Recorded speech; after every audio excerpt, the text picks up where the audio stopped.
दोस्तों, खबर में आगे बढ़ने से पहले अगर आप भी पीएम मोदी का खुलकर समर्थन करते हैं तो अभी इस वीडियो को लाइक कीजिए और लाल बटन को दबा के चैनल को सब्सक्राइब करके घंटी बजाकर कमेंट में लिखिए जय हिंद। मुख्यमंत्री योगी आदित्यनाथ 25 मार्च को लेंगे शपथ, 4 डिप्टी सीएम के साथ बनेंगे 55 से 60 मंत्री। जी हाँ दोस्तों, उत्तर प्रदेश के मुख्यमंत्री योगी आदित्यनाथ के शपथ ग्रहण की पूरी तैयारी हो चुकी है और सूत्रों के मुताबिक यूपी में इस बार 3 से 4 डिप्टी मुख्यमंत्री बनाए जाएंगे और इसके अलावा 50 से 60 मंत्री भी बनाए जाने की संभावना है। मुख्यमंत्री योगी आदित्यनाथ गोरखपुर सदर सीट से विधायक बन चुके हैं और मंगलवार को उन्होंने यूपी विधान परिषद की सदस्यता से इस्तीफा दे दिया। बता दें कि इस बार यूपी की बीजेपी सरकार में 3-4 डिप्टी सीएम बनाए जा सकते हैं और डिप्टी सीएम पद की दौड़ में केशव प्रसाद मौर्य, डॉक्टर दिनेश शर्मा, बेबी रानी मौर्य और असीम अरुण और ब्रिजेश पाठक का नाम आगे है। इसके अलावा मंत्रियों की लिस्ट 24 मार्च को फाइनल हो सकती है। गौरतलब है कि यूपी सरकार में इस बार मंत्री 2024 के लोकसभा चुनाव को ध्यान में रखकर बनाए जाएंगे। अपना दल एस और निषाद पार्टी के कोटे से भी मंत्री बनेंगे। मंत्रिमंडल के लिए दिल्ली में नामों पर चर्चा चल रही है और मंत्रिमंडल के लिए 132 नामों पर चर्चा की जा रही है। यूपी सरकार में ब्रिजेश पाठक, आशुतोष टंडन, राजेश्वर सिंह, मोहसिन रजा समेत कई सारे ऐसे नाम हैं जो भावी मंत्री हो सकते हैं। दोस्तों, रुक करते हैं अगली बड़ी खबर की तरफ जो कि गुजरात से आ रही है। गुजरात चुनाव से पहले बीजेपी का दाव पाटीदार आंदोलन के दौरान दर्ज केस लिए वापस, पर हार्दिक पटेल पर चलेगा राजद्रोह का केस। जी हाँ दोस्तों, गुजरात में इस साल के अंत तक विधानसभा चुनाव होना है। गुजरात सरकार ने इससे पहले बड़ा दाव खेला है। 2015 के पाटीदार आरक्षण आंदोलन के संबंध में दर्ज 10 मामलों को वापस ले लिया गया है और उस समय आंदोलन की अगुवाई करने वाले हार्दिक पटेल समेत कई आंदोलनकारियों के खिलाफ राज्य के विभिन्न हिस्सों में कई मामले दर्ज किए गए थे। हार्दिक पटेल बाद में कांग्रेस में शामिल हो गए थे।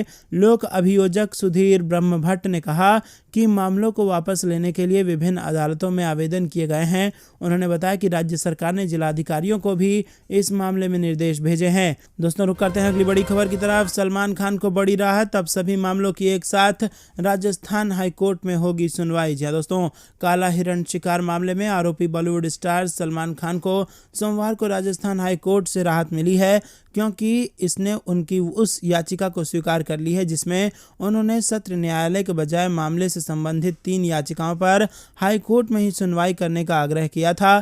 सलमान खान की याचिका पर सुनवाई करते हुए राजस्थान हाईकोर्ट ने निचली अदालत में चल रहे सभी मामलों की एक साथ सुनवाई के लिए सहमति दे दी है और अब इससे संबंधित सभी मामलों की सुनवाई हाईकोर्ट में ही होगी। दरअसल सलमान खान ने हाईकोर्ट में ट्रांसफर पिटीशन यानी तबादला याचिका दायर की थी जिसे सोमवार को स्वीकार कर लिया गया है। सलमान खान की ओर से हाईकोर्ट में एक याचिका पेश की गई थी जिसमें यह दलील दी गई थी कि इस मामले में सभी केस एक दूसरे से जुड़े हुए हैं और ऐसे में हाईकोर्ट में ही इनकी एक साथ सुनवाई की जाए। लोक अभियोजक गौरव सिंह को इन मामलों की हाईकोर्ट में सुनवाई होने पर कोई आपत्ति नहीं थी। इसके तुरंत बाद जस्टिस पुष्पेंद्र सिंह भाटी ने हाईकोर्ट में ही सभी मामलों की सुनवाई करने का आदेश जारी कर दिया। सोमवार को हुई सुनवाई के दौरान सलमान खान की बहन भी कोर्ट में मौजूद थी। सलमान खान के वकील ने कहा कि ये उनके लिए एक बड़ी राहत की बात है। दोस्तों, रुक करते हैं अगली बड़ी खबर की तरफ। भीषण गर्मी के बीच कई राज्यों में बारिश की संभावना, उत्तर भारत के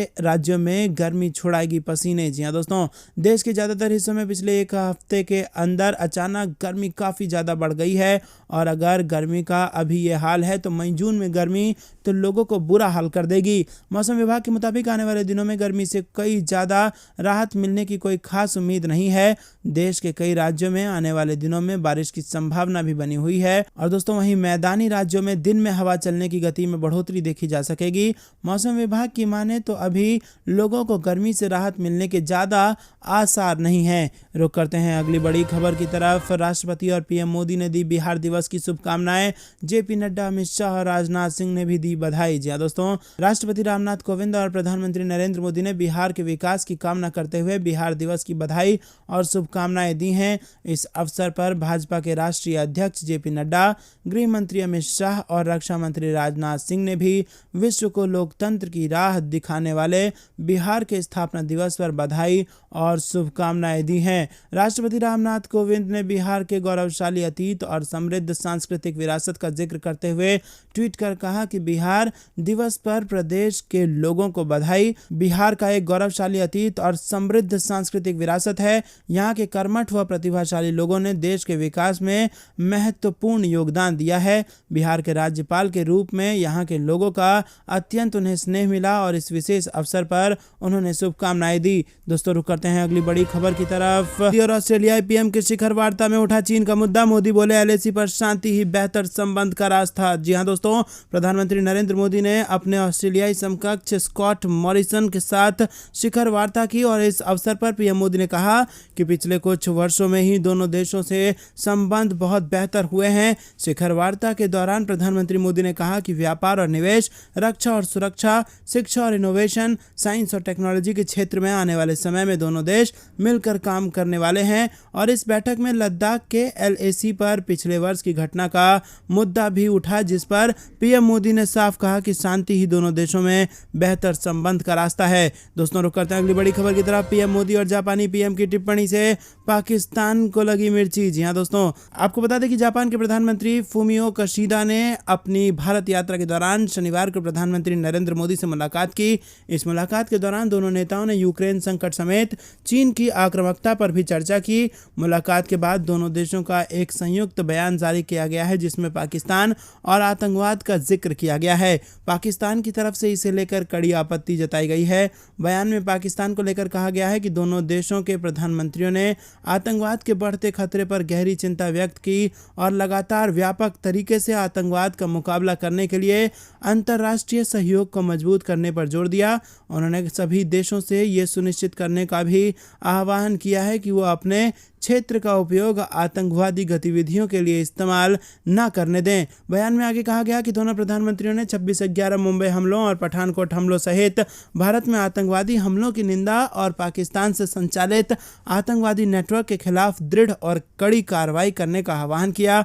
उन्होंने पाकिस्तान से FATF सहित अंतर्राष्ट्रीय प्रतिबद्धताओं का पूरी तरह से पालन करने का आह्वान किया। दोस्तों रुक करते हैं अगली बड़ी खबर की तरफ। चीन के साथ संबंधों का सामान्य होना पूर्वी लद्दाख में शांति बहाली पर निर्भर, भारत ने किया बड़ा ऐलान। प्रधानमंत्री नरेंद्र मोदी ने सोमवार को अपने ऑस्ट्रेलियाई समकक्ष स्कॉट मॉरिसन को पूर्वी लद्दाख की स्थिति से अवगत कराया और इस बात पर जोर दिया कि चीन के साथ भारत के संबंध को सामान्य बनाने के लिए क्षेत्र में शांति बहाली एक अनिवार्य शर्त है। पिछले 3 दिनों में ये दूसरी बार रहा जब भारत ने कहा है कि चीन के साथ संबंध पूर्वी लद्दाख में लंबित मुद्दों के समाधान पर निर्भर करता है।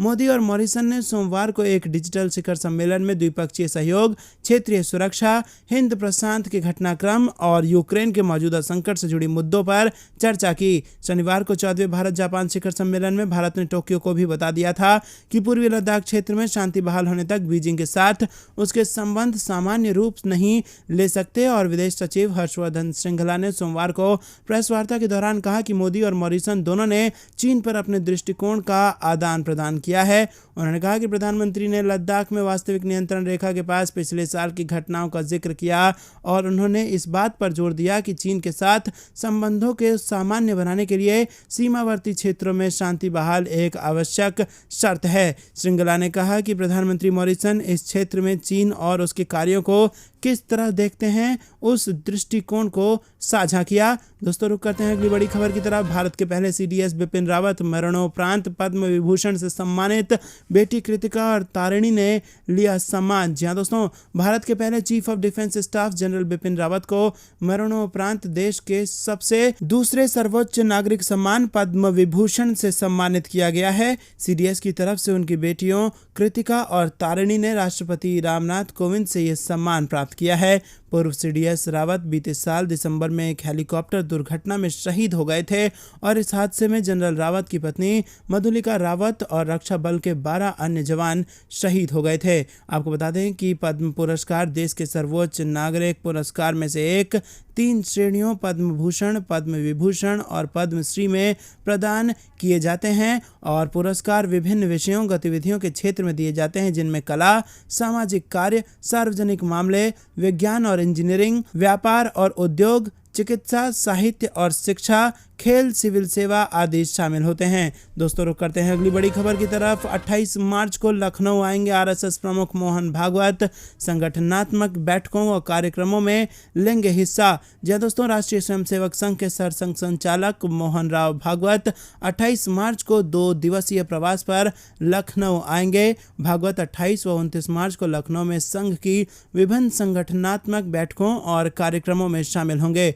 भागवत अवध प्रांत में संघ के सेवा कार्यों के साथ शाखाओं के विस्तार पर संघ के पदाधिकारियों से बात करेंगे। भागवत लखनऊ में मुख्यमंत्री योगी सहित सरकार के मंत्रियों से मुलाकात कर सकते हैं। दोस्तों जाने से पहले आप अभी इस वीडियो को लाइक कर लें और इस लाल बटन को दबा के इस चैनल को फ्री में सब्सक्राइब करके इस घंटी को जरूर दबा दें और अपने लोगों तक इस वीडियो को शेयर कीजिए। देख रहे थे आपका अपना चैनल। जय हिंद, जय भारत।